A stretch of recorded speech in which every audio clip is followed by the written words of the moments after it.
কাইলৈ তোমাৰ কাৰণে শিকিব। শুনিছা কথাটো? তুমি মনত ৰাখিব লাগে you will do something good. কি কেনেকৈ তাৰ কাৰণে টাৰ্গেট লৈ কেনেকৈ কাম কৰিবা ইটছ এ ডিফাৰেণ্ট ষ্টৰী, এইটো এটা বেলেগ ষ্টৰী। কিন্তু তুমি কিবা এটা ভাল কৰিবা।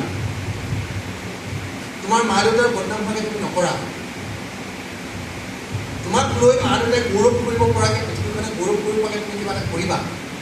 সেই কথাটো এটলিষ্ট তুমি তেওঁলোকক কনভিন্স কৰিবলৈ যত্ন কৰিব লাগে। নহ'লেও কনভিন্স, তুমি এটা কথা মনত ৰাখিব লাগে, মায়ে আজি কষ্ট পাইছে, সেইটো কাৰণে তুমি কষ্ট পাব নালাগে। কাৰণ তুমি জানা যে মাক মই এদিন প্ৰাউড ফিল কৰোঁ থ্ৰু মাই গুড ৱৰ্কছ, মোৰ ভাল কামৰ যোগেদি।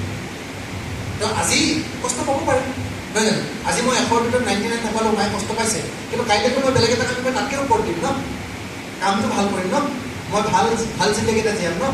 চ' সেই কথাটো তুমি এটলিষ্ট ফিল কৰা। সেইকাৰণে মায়ে যিদিনা কষ্ট পাবও, সেইদিনা যিদিনা মায়ে কষ্ট পাই আছে, সেইদিনা ইউ ডিভট ইয়ৰ চেল্ফ ইন মোৰ প্ৰিপাৰেশ্যন। সেই দিনটোত তুমি সাধনা কৰি থাকা।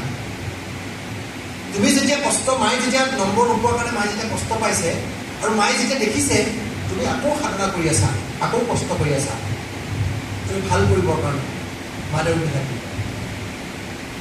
শুনিছা? কিন্তু দেখিলে তুমি নম্বৰ নাপালা, নোপোৱাৰ পাছত তুমি আৰু আকৌ গৈ ক'ৰবাত একদম 6 খাই নাচি আছাগৈ, দেন মা দেউতাক বি আনহেপি হ'ব। কিন্তু মায়ে যেতিয়া দেখিছে তুমি ট্ৰাই কৰিছা,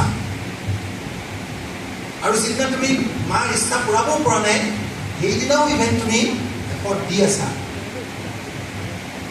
I believe your mother will be happy by seeing your efforts.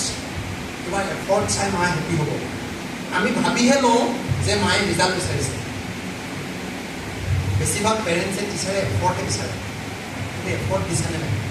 আৰু এফৰ্ট দিয়া, আৰু তুমিও বিলিভ কৰা যে এফৰ্ট যদি তুমি দিয়া, তুমি কিবা এটা কৰিব পাৰিবা। হ'ব, এনেকৈ কৰিবা। Thank U.